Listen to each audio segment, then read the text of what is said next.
This is the Transformers Generations Studio Series 86, figure number 04 from Transformers the movie, Voyager class, Hot Rod. Pretty cool. I picked up this figure from Hobby Corner. And here is Hot Rod out of packaging. And this figure is, to be honest, a very much of a mixed bag for me. Not hating on it. I'm not happy with it. I want to give where credit is due, and you will first notice the amazing robot mode that this figure has. It is spectacular. I do appreciate the amount of time and effort that the designers at Hasbro has put into making the robot mode look so accurate to how Hot Rod looked in the movie and in the cartoons. I especially want to note that they put a lot of engineering in this figure. The engineering of this figure is near masterpiece, if not bordering on the masterpiece level type of Transformer. I do appreciate that. However, execution-wise, that is where lies the rub. Transformation was horrible for this figure. Lots of engineering, but it is less enjoyable as the blur transformation. I could not believe it. I thought I was going to enjoy myself with this transformation, but I did not. And right off the bat, I will tell you one quality issue that happened on my figure. And a part had broken off. I'll show that off later in a while, but for now, let us just enjoy how awesome this figure in robot mode is. You get the correct colors, you get the great proportions, you even get some effects, blast effects for his arm-mounted cannons, the exhaust for his car, and these will also fit on his guns. He's got two blasters, pretty iconic, pretty accurate looking blasters, although they're a little bit scaled down, I think, but they do kind of remind me of the G1 styled blasters that he had. He's got the pizza cutter attachment on his hand, which he uses to cut the weeds and the cybernetic tentacles of that giant squid to help cup. That's that. And he also comes with the same matrix of leadership that the Earthrise Optimus Prime had. It's just been done in a different kind of plastic. It's a deeper shade of blue, and it comes with an effect, the light hour, darkest hour type of effect. So that's pretty cool. Again, robot mode, hardly anything to complain about in terms of aesthetics and accuracy, color design, and overall sculpt. Onto the details of the figure. He does come with this really nice diorama. He has a beautiful, beautiful head sculpt. If I can just show you how nice that is. It even has some shading right here on the brow. It's not a plain red plastic. His crest is also shaded in dark red. Very, very nice. It feels so premium. It doesn't have the loose, or it doesn't have that soft, cheap plastic feel to it. Everything about it is glossy and premium. I love it. Okay, articulation for the figure. The neck is on a ball joint. He's got a waist swivel. The legs can do the splits. You forward and backward, a little bit backward. There's a very tight thigh swivel. Not complaining too much. I like tighter joints than loose. The knees can bend this way and this way. You can bend in the opposite direction.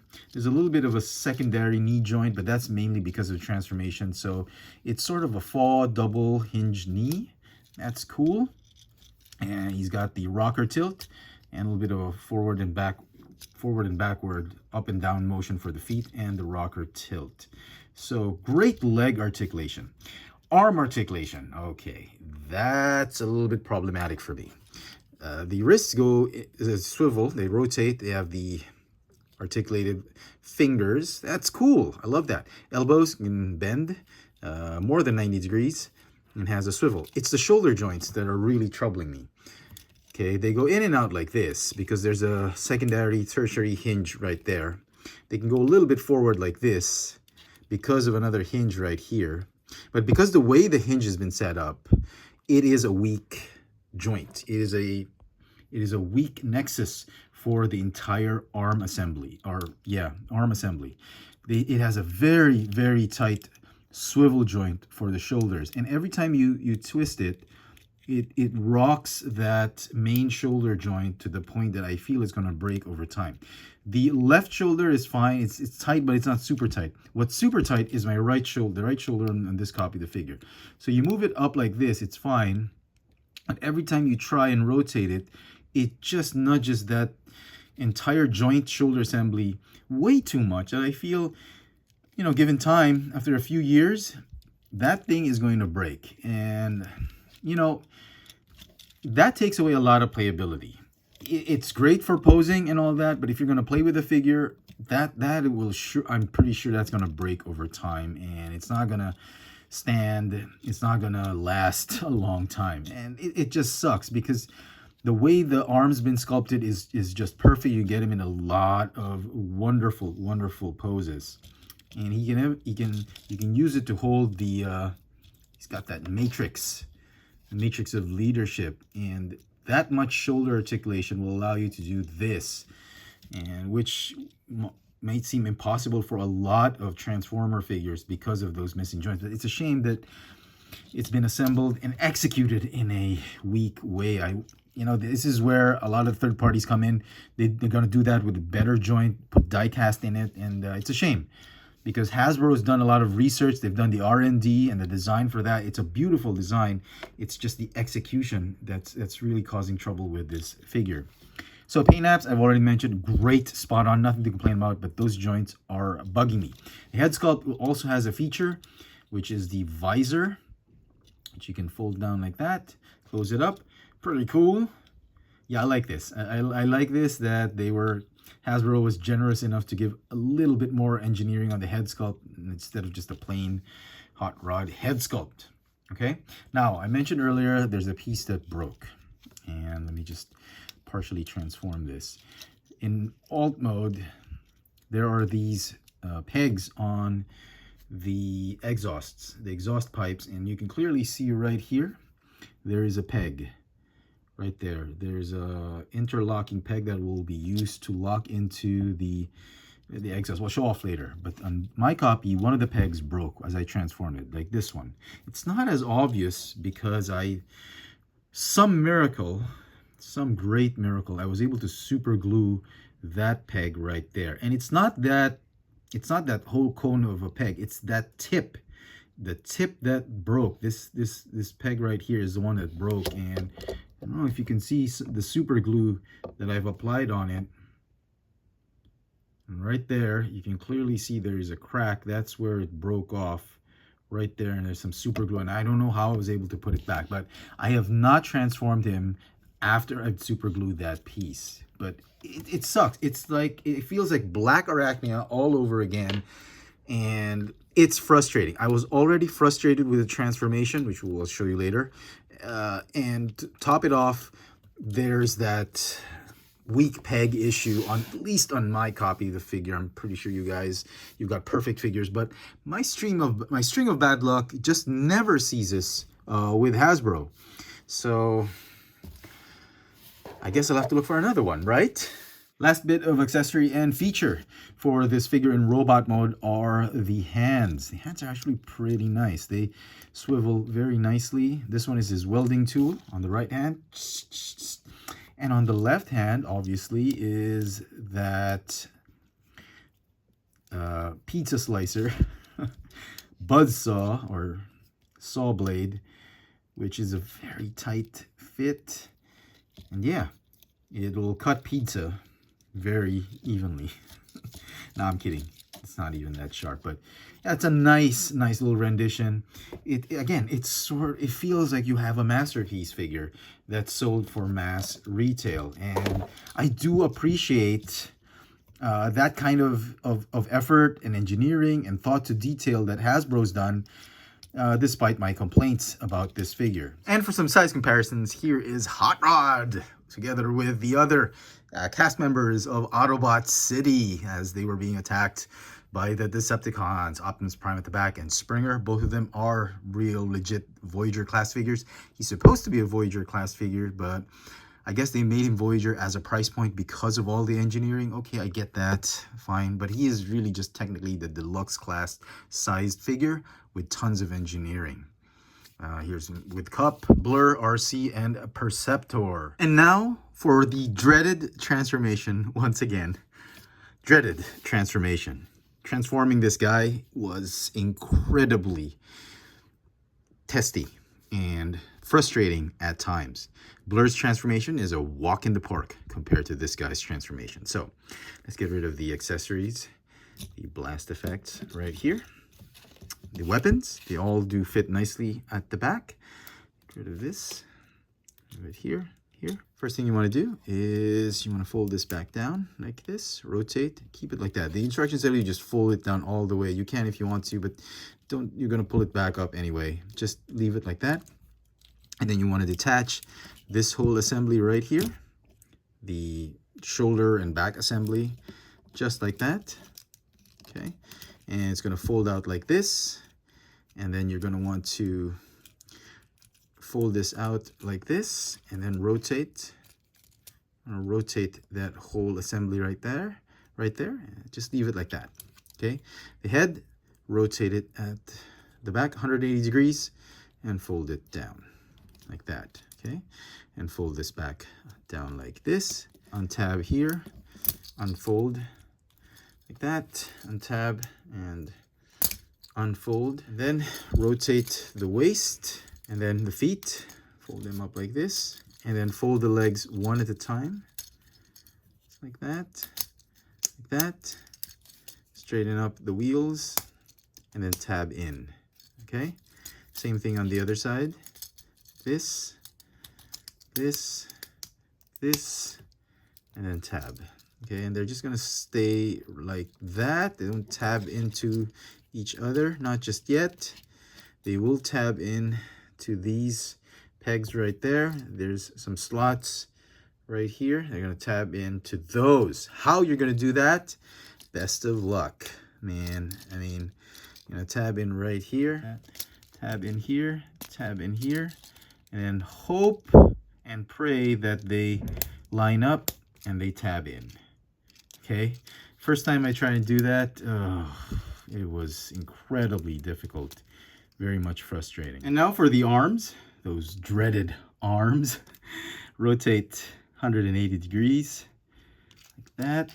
See the problem with this? The joint is just too tight. I feel I'm going to shear off those pegs anytime soon. Same on this side. Just rotate like that. These are one of the few instances that I would rather have loose joints than tight joints. Okay, I'll take care of this one. I'll take care of these pipes later on. Just give me a minute on this one. The front part of the car, that, and then tab in like that. I think we can do it this way. Just tab it in. Hopefully it doesn't break. Okay, do the same on the other side. This one, I hope you will forgive me if I don't tab it in. You will indulge me with just leaving it like that, I suppose. Okay, you get the idea. Anyway, so here is the alt mode. And it's... okay, I'm gonna be brutally honest, it's horrible. I am not liking it. On paper, I'm pretty sure it looks fantastic on paper, but execution-wise, there's a ton of gaps. I've not been able to get rid of the... transformed it 2-3 times. I've not been able to get rid of those gaps. The gaps are there to stay. And I tried so many ways to transform him, moving the arm slightly up and down, and it's just not working. The headlights are just not staying in place. It does roll okay, though. I mean, I like that. And again, like I mentioned, these things have a tendency to break. So I wouldn't advise you. I would just be very careful when you're tabbing them in. So we're not going to do it. But you get the idea. The aesthetics are there. I like it. I wish it could have been a little bit longer, but I'm pretty sure they nailed it to how he looked like in the movie. This is Hot Rod's alt mode, but it's just so much filled with gaps. Getting there was an absolute pain. Did not enjoy it. This guy was a lot more fun than him. And I think this one was the one that's executed perfectly. Cup and blur with hot rod. Not at all pleasant. I'm sorry. I probably just got unlucky with my copy of the figure.